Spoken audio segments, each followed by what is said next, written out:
When it comes to the Avengers, there is often one thing that I can consider to be one of the worst things that has ever happened to them. It's also one of the worst things that I think has just ever happened in all of comic book history, and it only involves two of the team members. Now, if you know me, you might be able to guess what I'm about to talk about, and if you don't know me, hello, welcome, nice to meet you. Get ready to know me as I rant about Scarlet Witch and Quicksilver no longer being mutants. What? Why? Because of the MCU, and because the High Evolutionary is a major creep who basically likes to experiment on folks. I don't know. This retcon took place during the Axis event. While there are parts of Axis that I actually like, this is decidedly one of the parts that makes me question whether or not it might actually be the worst event that has ever happened in all of Marvel Comics history. Because that's how much this retcon bothers me. It's not so much about losing both Quicksilver and Scarlet Witch from the mutant group, although that does sting, but it's about how this retcon made years, and I mean years, of established family drama continuity simply pointless. Scarlet Witch and Quicksilver were proven as not being mutants when we learned they weren't Magneto's biological kids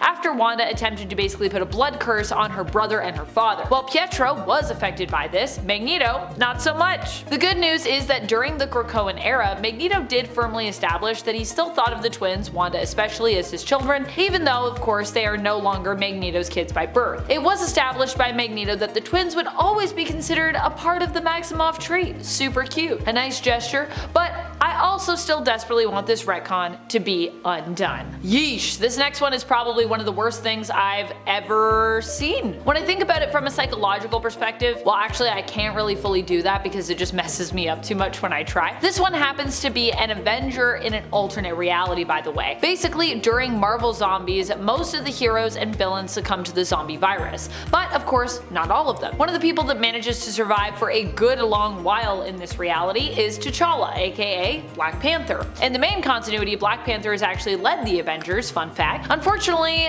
this does not mean that he gets out of this story unscathed. At one point, he is lured into a trap and basically kept as a food source by Hank Pym, aka Ant-Man, or rather Giant Man here, who prolongs his friend's death in order to keep the meat fresh, so that he might slowly consume him. Don't worry, Black Panther does manage to escape. He doesn't die this way, but not every single piece of him, let's just say, makes it. And there are others in Marvel Zombies like Mary Jane and Aunt May who do die by being consumed by someone they loved and trusted, Spider-Man. There are a lot of weird ones in relation to House of M actually when it comes to retcons that happen in retrospect and which would have changed the perspective entirely of this event had we known them before. But this one really gives almost all of them a run for their money. This one went down in Children's Crusade, where Billy finds his spiritual mother, Wanda, in Latveria, where Scarlet Witch claims that she's actually head over heels in love with Doctor Doom now, and is even betrothed to marry him. What? Another interesting point Billy learns is that Wanda seems to be suffering from amnesia. She's in love with Doctor Doom, but she doesn't remember anything.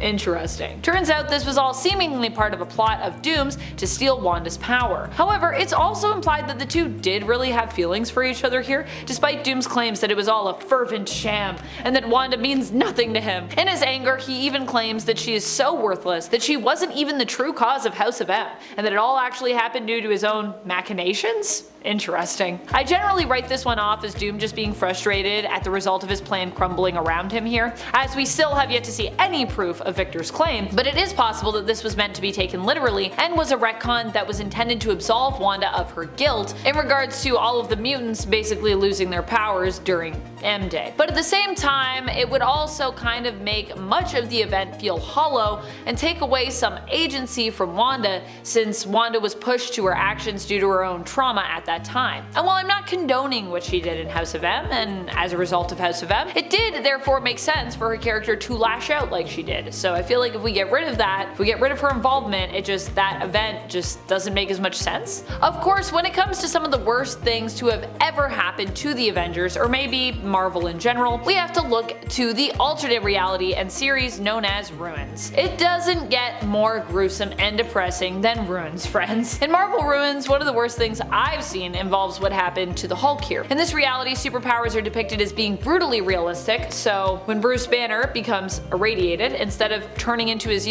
giant muscular and vibrantly green alter ego, he just develops a bunch of green tumors that become so large that they crush him beneath their weight.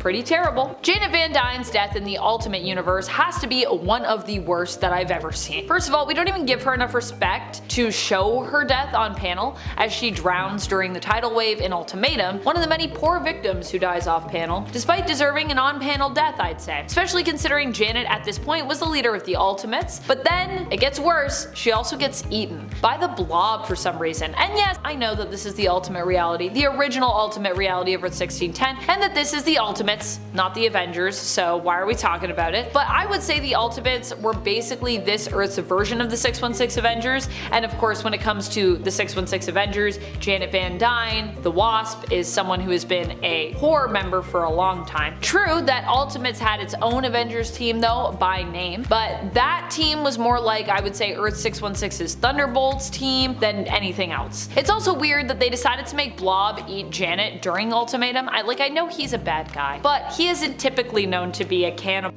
anywhere, ever. Feels like some weird, extremely gross sizeism to me in a way. House of M is an amazing event, don't get me wrong, but if you had to live through it, I imagine it would be less great. I feel like emotionally and mentally it took a toll on a great many members of the Avengers team, and honestly the X-Men as well. Even just at the beginning of the event when the Avengers meet with the X-Men to decide what should be done about Scarlet Witch, who seems to be losing control over her powers. Not a fun place to be in, honestly. After all, Scarlet Witch is a friend and a team member of the Avengers herself, and now her fellow colleagues and friends found themselves gathered to decide her fate? So messed up. And speaking of Wanda, this can't have been an easy event for her either. The repercussions, the consequences of this event for Wanda are terrible. It's just awful what happens to her next. All she really wanted was a family, and yet it kind of feels like at every turn she has been abandoned in some way. No wonder she was struggling with her mental health at this time. Then of course there was the reality warp itself. Even just being Wolverine or Spider-Man during that time would have been honestly a trip. Spider-Man was given back Gwen and ended up as a celebrity and hero and business mogul and millionaire, and even had a son. Sounds pretty good until you realize, none of that was real, and when reality was restored, Peter once more was left mourning the loss of Gwen.